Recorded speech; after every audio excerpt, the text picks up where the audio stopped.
Duvvada police స్టేషన్లో వారం రోజుల వ్యవధిలో మరో గంజాయి కేసు నమోదైంది. గంజాయి అక్రమ రవాణాపై ఉక్కుపాదం మోపిన పోలీసులు అన్ని చోట్ల నిఘా పెంచారు. ఈ క్రమంలో మంగళపాలెం సమీపంలో 3 వ్యక్తులు గంజాయిని రవాణా చేస్తున్నట్టు సమాచారం రావడంతో పోలీసులు అక్కడికి వెళ్లి వారిని అదుపులోకి తీసుకున్నారు.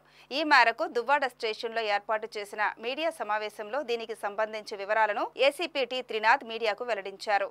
ఈ సందర్భంగా ఏసీపీ మాట్లాడుతూ నర్సీపట్నంకి చెందిన పూడి శ్రీనివాస్, గుమ్మడి ఉపేంద్ర, కసింకోటకు చెందిన సరిపల్లి రామకృష్ణలు గంజాయి ప్యాకెట్లతో బైక్ పై వెళ్తుండగా పట్టుకున్నామని తెలిపారు. నిందితులను అదుపులోకి తీసుకుని వారి వద్ద 40 కిలోల బరువున్న 20 గంజాయి ప్యాకెట్లను, పల్సర్ బైక్, 2 సెల్ ఫోన్లను స్వాధీనం చేసుకున్నట్లు తెలిపారు. నగర పోలీస్ కమిషనర్ శంకబ్రత బాగ్చి ఆదేశాల మేరకు సౌత్ సబ్ డివిజన్ పరిధిలో నిఘాను పెంచామని చెప్పారు. గంజాయికి సంబంధించి ఎటువంటి సమాచారమైనా పోలీసులకు తెలియపరిచితే వారికి ప్రోత్సాహకాలు ఇస్తామని, సమాచారం ఇచ్చిన వ్యక్తుల వివరాలు గోప్యంగా ఉంచుతామని తెలిపారు.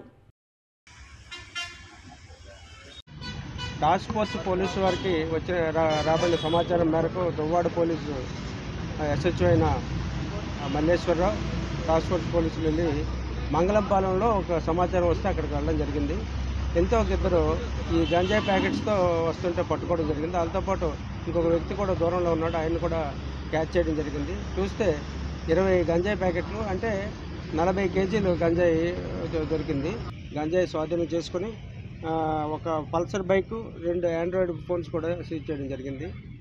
దీనిలో గవర్నమెంట్ ఏంటంటే స్టేట్ గవర్నమెంట్ గంజాయి రాష్ట్రంలో ఉండకూడదని ఒక నిర్ణయానికి రావడం జరిగింది. దాని మీద ప్రభుత్వ ఆదేశాల మేరకు సిపి సార్ ఇచ్చిన ఉత్తర్వుల ప్రకారం ఈరోజు మొన్న ఈవినింగ్ ఈ గంజాయిని అలాగే మనుషుల అదుపులో తీసుకున్నాం, వాళ్ళని సెంట్రల్ జైలుకి పంపడం జరిగింది. ఇప్పుడు దీనిలో భాగంగా మనం మన సౌత్ సబ్ డివిజన్లో చెక్ పోస్టులు పెట్టడం జరిగింది. ర్యాండమ్గా డిఫరెంట్ ప్లేస్లో షిఫ్ట్ చేసి చెక్ చేస్తున్నాం. దానిలో భాగంగా ఈ సమాచారం దొరికింది.